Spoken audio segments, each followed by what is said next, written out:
तो आज एक्सरसाइज 3.2 का 19वां क्वेश्चन हम बताएंगे आप लोगों को। इसमें है किसी व्यापार संघ के पास 30,000 रुपयों का कोष है जिसे दो भिन्न भिन्न प्रकार के बांडों में निवेशित करना है।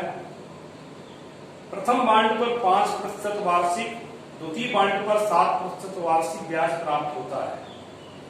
आव्यूह गुणन के प्रयोग द्वारा यह निर्धारित कीजिए कि 3,000 रुपयों के कोष को दो प्रकार के बांडों में निवेश करने के लिए किस प्रकार बांटें कि व्यापार संघ को प्राप्त कुल वार्षिक ब्याज दो पार्ट है, 1,800 रुपए प्राप्त हो और 2,000 रुपए प्राप्त हो।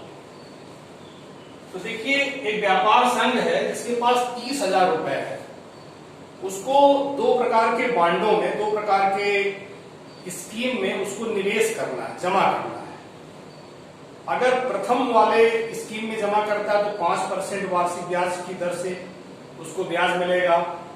दूसरे प्रकार की स्कीम में जमा करता है तो उसको 7% वार्षिक ब्याज की दर से ब्याज मिलेगा। तो ये कह रहे हैं कि अगर उसको वर्ष में 1,800 रुपया ब्याज मिलना हो तो 30,000 का बंटवारा किस प्रकार से करे, इसको आव्यूह विधि से आप निकालिए। तो प्रथम बांड में मान लिया वो 1 रुपया लगाता है, प्रथम बांड में 1 रुपया लगाता है,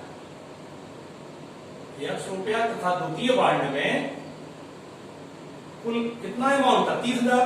तो द्वितीय बांड में 30,000 माइनस 1 हो जाएगा। द्वितीय बांड में 30,000 माइनस 1 रुपया हो जाएगा। निवेश किया जाए, इसको आव्यूह गुणन विधि द्वारा निकालना है। और कुल ब्याज कितना मिलना है, 1,800 रुपए, पहला खंड है। तो देखिए, जो अमाउंट है उसको आप पंक्ति आव्यूह लिखेंगे। पंक्ति आव्यूह इसमें केवल एक पंक्ति हो, इसमें केवल एक पंक्ति हो। तो यक्स और 30,000 माइनस यक्स, ये दो धन का बंटवारा दो भाग में हुआ है, इसको पंक्ति आव्यूह लिखेंगे। और जो परसेंटेज है, इसका परसेंटेज 5% है तो 5/100, इसका 7% है 7/100, ये आप स्तंभ आव्यूह लिखेंगे। आव्यूह विधि से निकालने का तरीका है कि जो आपको ये राशि दी जा रही है इसको आप पंक्ति आव्यूह लिखेंगे, इसको स्तंभ आव्यूह लिखेंगे। तो इसका गुणा कराएंगे। गुणा कराने पे जो आएगा वो तो खैर इधर का होगा, लेकिन इनका कहना है 1,800 रुपया ब्याज मिलता है प्रश्नानुसार। तो इसका मल्टीप्लिकेशन आप कराएंगे। देखिए, एक पंक्ति है और एक स्तंभ है, एक ही अवयव तैयार होगा, A11। तो पहली पंक्ति का गुणा पहले स्तंभ में करा दीजिए।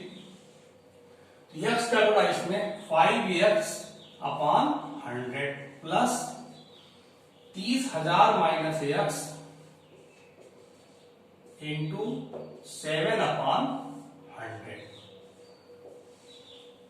एक पंक्ति एक स्तंभ, सीधे A11 एक ही तत्व तैयार हुआ गुणा कराने पे 1,800 रुपया। तो इसका कंपेयर करा दीजिए, तुलना करा दीजिए आप। तुलना करने पर लिख दीजिए 5x अपॉन 100 प्लस 7 का गुणा करें 7 3 21, 1 2 3 4 माइनस 7x अपॉन 100, ठीक है, इक्वल टू 1,800। 100 हो गया LCM, 5x plus 40 minus 7x equal to 1,800।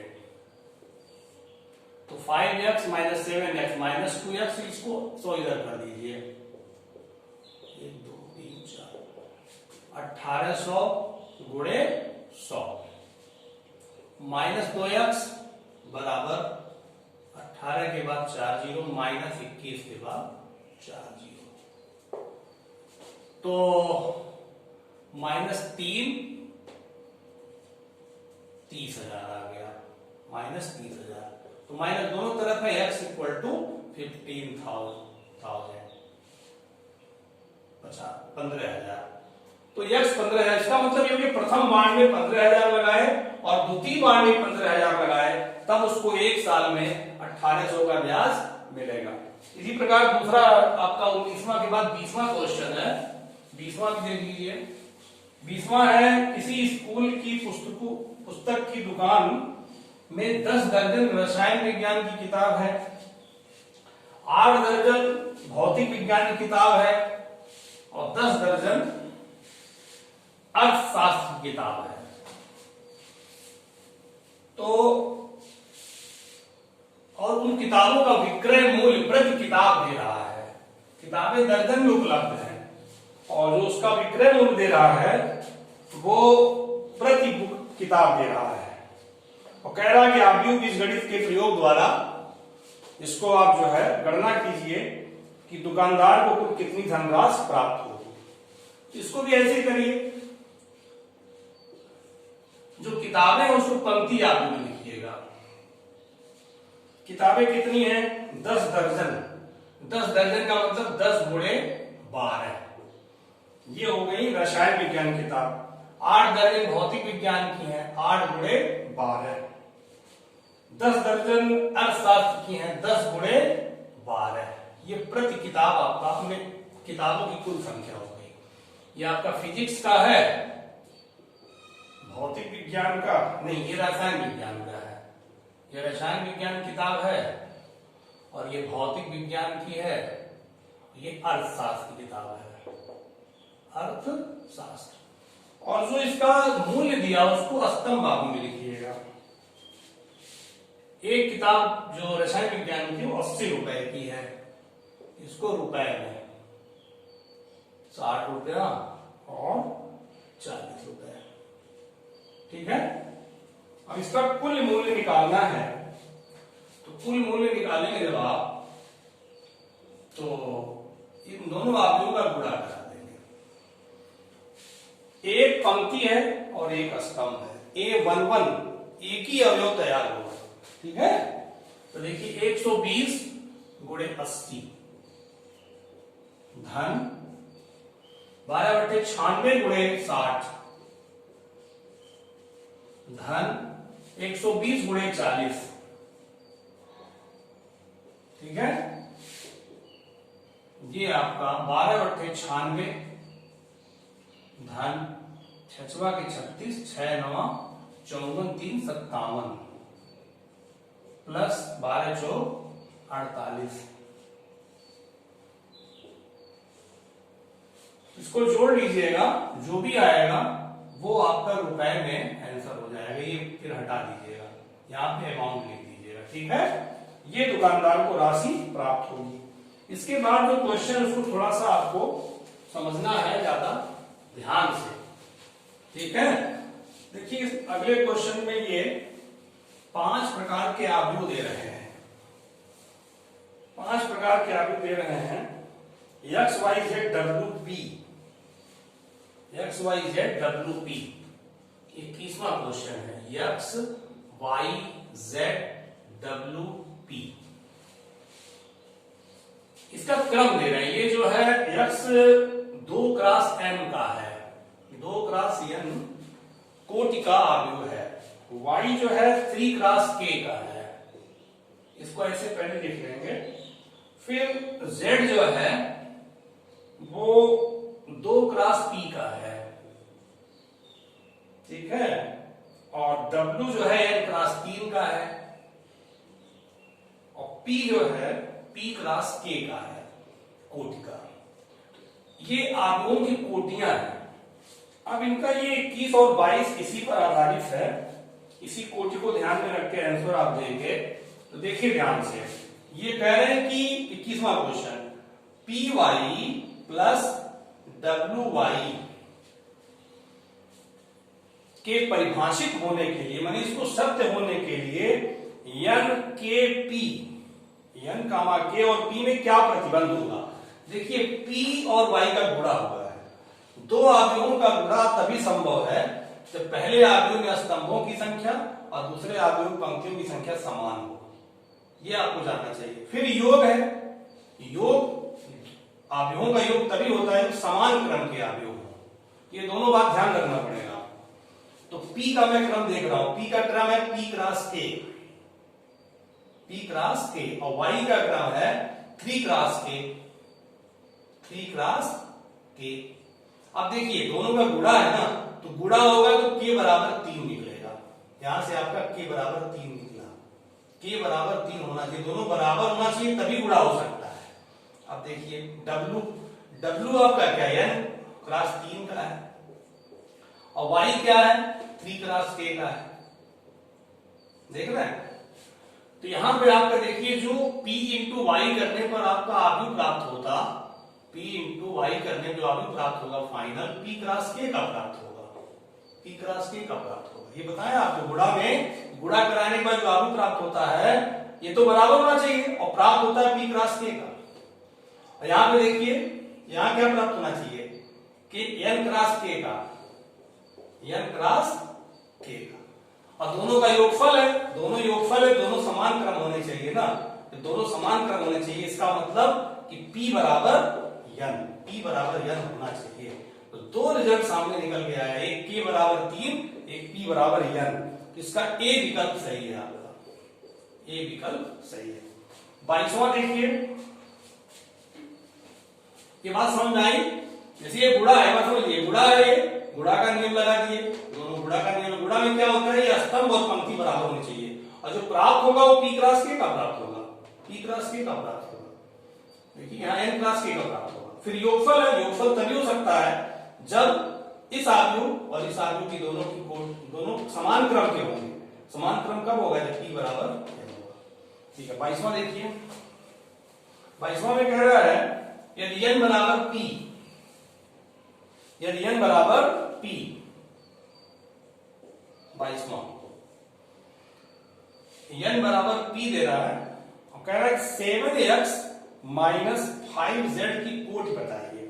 तो 7x, x की कोटि, x का क्रम क्या है, 2 क्रॉस n का है, 2 क्रॉस n। तो ये 2 क्रॉस n आपका 2 क्रॉस n वास्तव में 7 से नहीं, 7 से अंक है, बुरा हो जाएगा। ये 2 क्रॉस n का हो गया, और z किसका है, 2 क्रॉस p का। तो देखिए अंतर हो या योगफल हो, जब समान क्रम के आगे होंगे तभी योग और अंतर होता है, ये पहले बताए हैं। योग और अंतर तभी होगा जब समान क्रम होगा, जिसमें साफ निकल रहा है n बराबर p, n बराबर p। तो देखिए 2 n बराबर p तो दिया ही हुआ है, n बराबर p दिया सही है।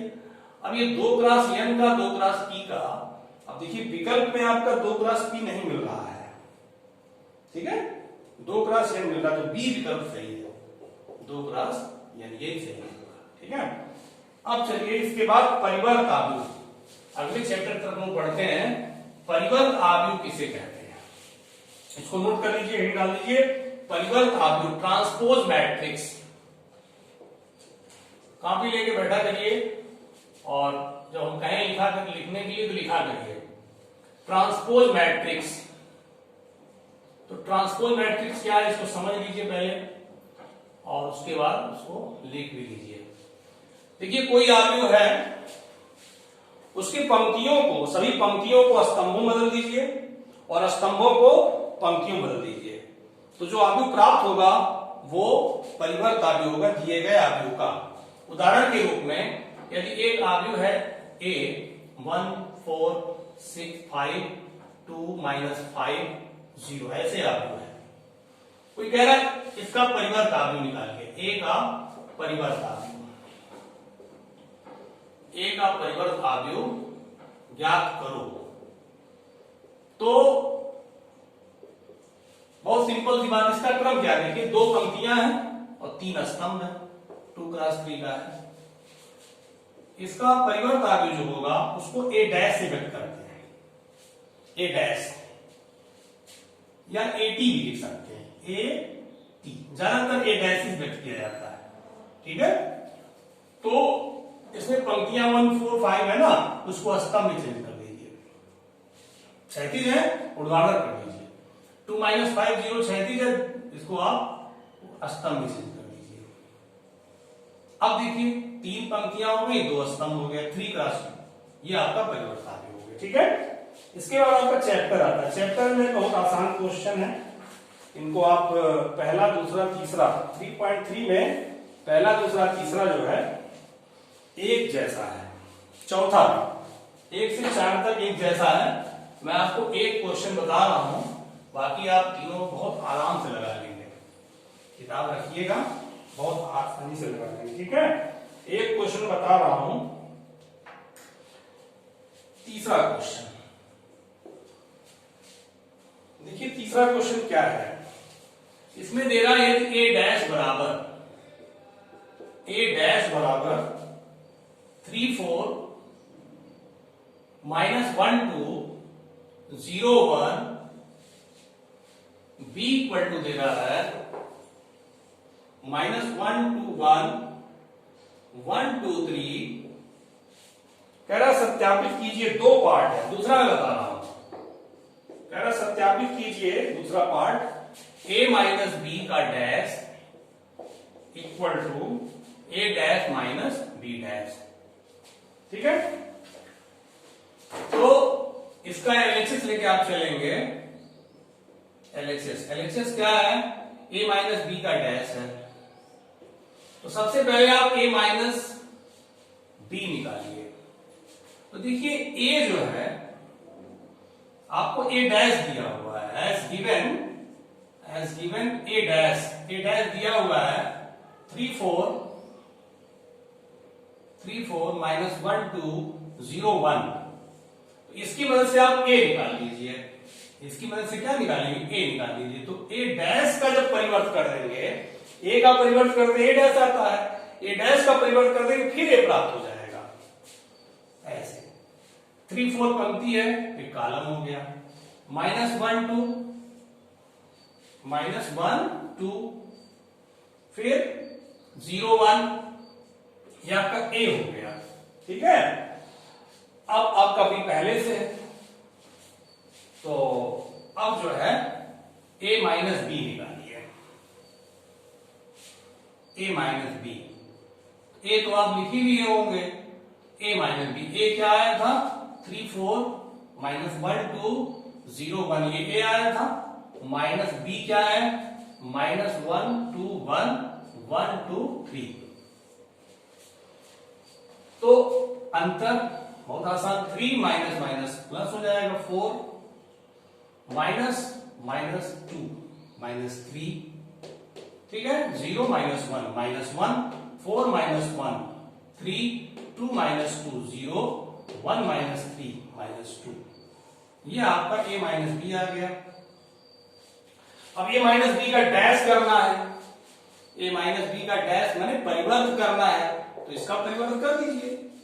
जो पंक्तियां हैं उसको स्तंभ में कर दीजिए। 4 -3 -1 3 0 -2, ये आपका एलएचएस आ गया। अब RHS a dash minus B dash, a dash तो आपके पास ऑलरेडी है, b डैश पहले निकाल लीजिए। b डैश माने b का परिवर्त। b का परिवर्त कैसे होगा, पंक्तियों को स्तंभ में कर दीजिए। 1 2 3, b डैश हो गया। अब a dash minus b dash निकालिए, a dash minus b dash. a dash आपके पास पहले से मौजूद है, 3 4 -1 2 0 1 माइनस b डैश कितना है, -1 1 2 2 1 3। ठीक है, अब देखिए घटाइए, 3 माइनस माइनस प्लस 4 हो जाएगा, 4 -1 3 हो जाएगा, माइनस माइनस 2 -3 2 -2 0 0 -1 -1 1 -3 -2 अब देखिए ध्यान से, ये आपका एलएचएस है, ये आपका आरएचएस है, दोनों इक्वल आया ना, इसलिए ये सत्यापित हो गया। लिख देंगे, अतः a माइनस बी का dash equal to a dash minus B dash सत्यापित हुआ। इसी तरह आप पहला, दूसरा, तीसरा, चौथा